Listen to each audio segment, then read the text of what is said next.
नमस्कार साथियों, आप सभी को मकर संक्रांति पर्व की हार्दिक शुभकामनाएं।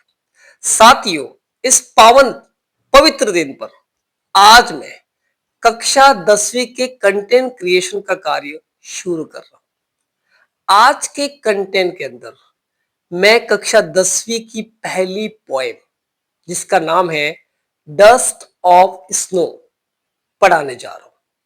साथियों, सबसे पहले मैं ये कहना चाहता हूं कि किसी भी पोएम का टाइटल या किसी भी प्रोज या किसी भी पार्ट का टाइटल देने के पीछे बहुत बड़ा उद्देश्य होता है। एक्चुअली वो टाइटल ही उस चैप्टर को क्लियर समझाता है। इसलिए डस्ट ऑफ स्नो टाइटल देने के पीछे पोइट रॉबर्ट फ्रॉस्ट का भी बहुत बड़ा उद्देश्य रहा होगा, जानेंगे हम। साथियों, दूसरी बात, इस पोएम के अंदर कौन कौन से पार्ट है, कौन कौन से कैरेक्टर्स हैं और इस पोएम के अंदर क्या बताया गया है, इस पोएम के अंदर कौन कौन से फिगर ऑफ स्पीच है, आइए जानते हैं। सबसे पहली बात है dust of snow.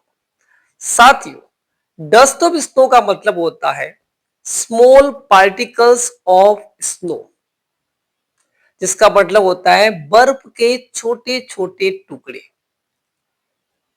Dust of snow is the part of nature, ये प्रकृति का एक हिस्सा है, इसलिए इसका टाइटल डस्ट ऑफ स्नो रखा है।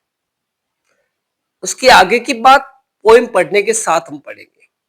दूसरा पॉइंट है इसके पार्ट ऑफ कैरेक्टर। पहला कैरेक्टर है डस्ट ऑफ स्नो, जिस पार्ट को मानते हैं। दूसरा है क्रो, तीसरा है हेमलेट ट्री और चौथा है पोइट स्वयं रॉबर्ट फ्रॉस्ट। ये कुछ हिस्से हैं, लिविंग और नॉन लिविंग दोनों को मैं इंक्लूड कर रहा हूं। सबका अलग अलग रोल है। सबसे पहले मैं बात करता हूं रॉबर्ट फ्रॉस्ट की। रॉबर्ट फ्रॉस्ट ने इस पोएम को लिखा है, लेकिन साथियों पहला stanza the way a crow Shuk down on me the dust of snow from Hamlet tree, तो पार्ट का सबसे पहला है रॉबर्ट फ्रॉस्ट जो एक वृक्ष के नीचे बैठता है। उस वृक्ष का नाम है हैमलक ट्री। हैमलक जिसकी स्पेलिंग है HEMLOCK। हैमलक ट्री का मतलब होता है पॉइजनस ट्री, मतलब विषैला या जहरीला वृक्ष। रॉबर्ट फ्रॉस्ट जो है वो जहरीले वृक्ष के नीचे बैठता है। वो वृक्ष जो है वो बर्फ से ढका हुआ है, मतलब विंटर सीजन है। और अचानक से कौवा वहां पर आता है पार्ट 1 में, और वो उसकी ब्रांच पर बैठता है। कुछ समय बाद वो अपने पंखों को फड़फड़ाता है, फ्लिपर करता है, और जिससे जो डस्ट के जो छोटे छोटे कण है वो पोइट के सिर के ऊपर गिरते हैं, क्योंकि पोइट नीचे बैठा हुआ है। तो पार्ट 1 यही कह रहा है कि पोइट एक हैमलेट ट्री के नीचे बैठा हुआ है, एक विषैले वृक्ष के नीचे बैठा हुआ है, और एक कौवा आता है उस वृक्ष की ब्रांच पे बैठता है, और कुछ ही समय के बाद फ्लिपर करता है अपने पंखों को, फड़फड़ाता है, जिसके कारण से डस्ट ऑफ स्नो के टुकड़े पोइट के सिर पर गिरते हैं। और पोइट क्या रियलाइज करता है, वो आगे पार्ट है, has given my heart, my poet का हृदय, has given my heart a change of mood. अब पोइट का मूड चेंज हो गया, मैं बताना चाहूंगा क्लियरली आपको। And saved some part of the day of a day I had, मतलब सबसे पहली बात आती है कि पहले स्टेंजा में पोइट हैमलेट ट्री के नीचे बैठता है, क्योंकि पोइट का जो मूड है वो तनाव युक्त है, डिप्रेस्ड है, वो वरीड है और टेंस्ड है, इसलिए पोइट एक हैमलेट ट्री के नीचे बैठता है। और कौवा आता है और उसके ऊपर डस्ट ऑफ स्नो गिरती है।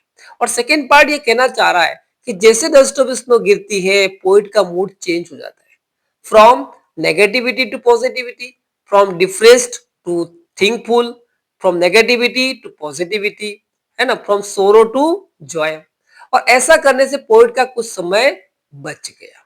सिंपल लॉजिक पार्ट है, ट्री के नीचे बैठा हुआ है, कौवा आया, बर्फ गिराई, उसके ऊपर, सिर के ऊपर गिर, इसका मूड चेंज हो गया। अब प्रश्न ये बनता है कि पोइट हैमलेट ट्री के नीचे क्यों बैठा, पहला प्रश्न। एक्चुअली पोइट हेमलेट ट्री के नीचे इसलिए बैठा क्योंकि he wanted to realize his painful depressed negative feelings.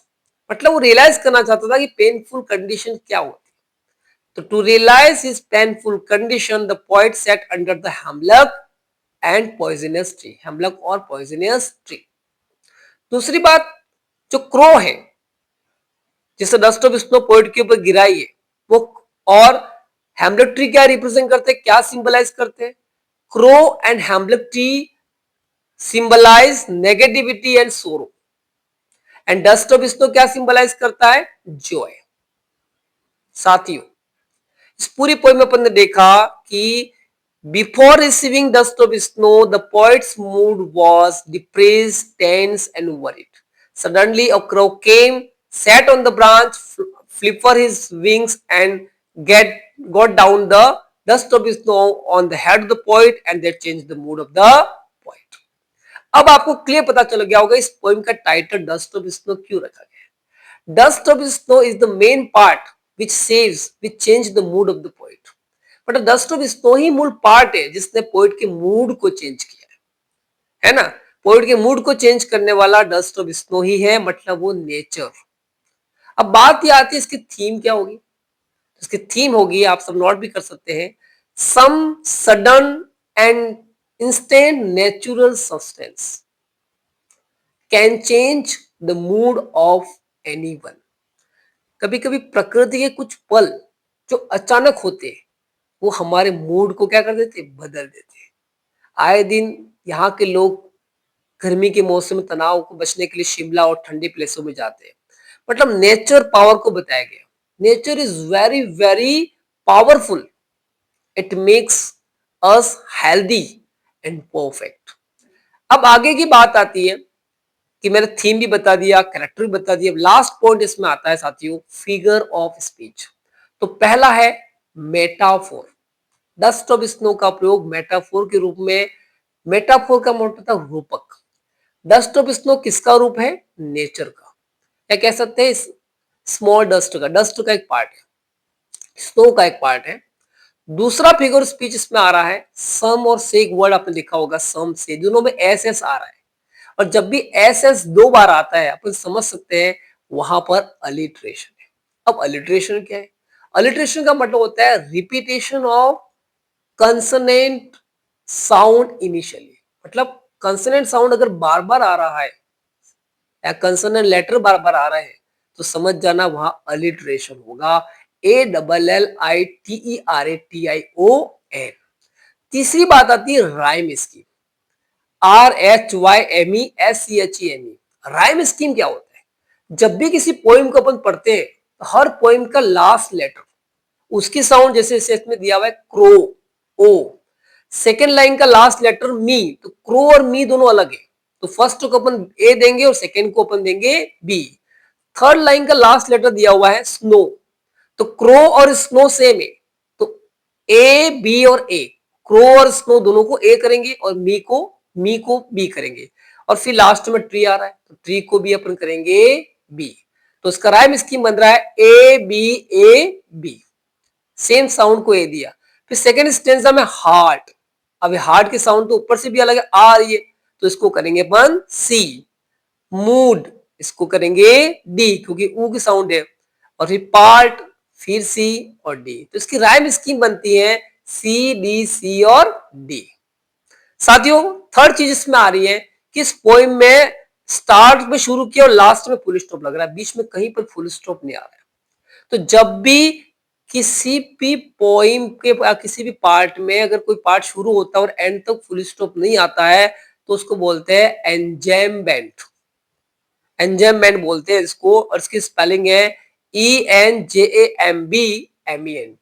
मतलब स्टार्ट से एंड तक, एंड में ही फुल स्टॉप आता है, बीच में कहीं पर भी नहीं आता है, उसको बोलते हैं एंजेममेंट। तो मैंने फिगर्स बताया, पहला मेटाफोर, दूसरा राइम स्कीम के बारे में बताया, तीसरा अलिट्रेशन और तो चौथा एंजेबमेंट। ये चारों बहुत इंपॉर्टेंटली याद कर लेना। अब पिक्चर सेटअप करो कि डस्ट ऑफ स्नो में बताया क्या है कि पोइट है, हेमलेट ट्री के नीचे बैठा हुआ है। हेमलेट ट्री एक पॉइजनस ट्री है।